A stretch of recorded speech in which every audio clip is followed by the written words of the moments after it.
Qui est Michael Dodds, un anglo-irlandais perdu en Bretagne? Non, pas du tout.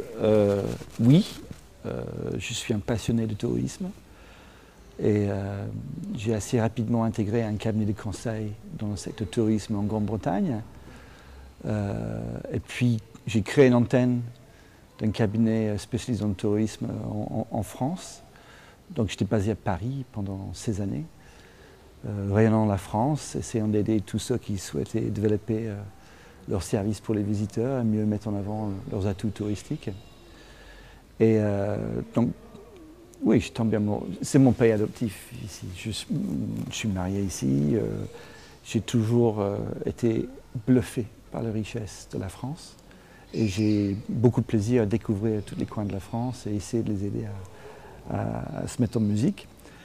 Mais c'est sûr que quand l'opportunité est arrivée de venir en Bretagne et concentré sur une seule région, avec une vraie politique soutenue par le conseil régional derrière, voilà, c'est la Bretagne. Donc c'est une région avec une très forte identité, qui a une taille suffisamment importante où il y a tout en Bretagne sauf les montagnes.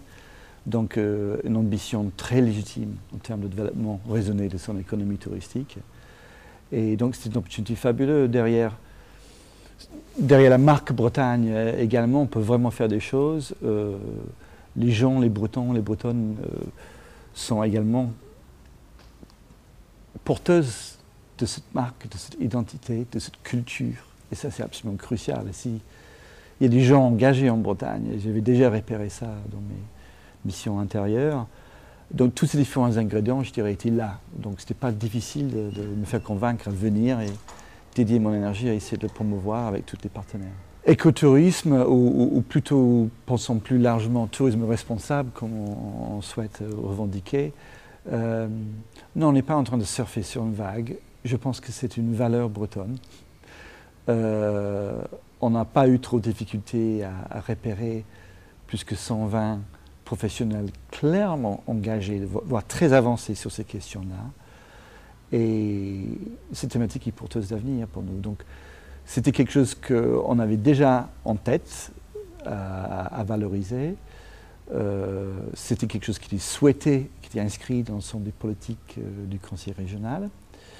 Mais je dirais que c'est depuis 2009 que nous avons pu mettre encore plus d'énergie sur le sujet. L'ADEME nous a beaucoup aidés financièrement, ça c'est clair, c'est un ballon d'oxygène important pour avancer les projets.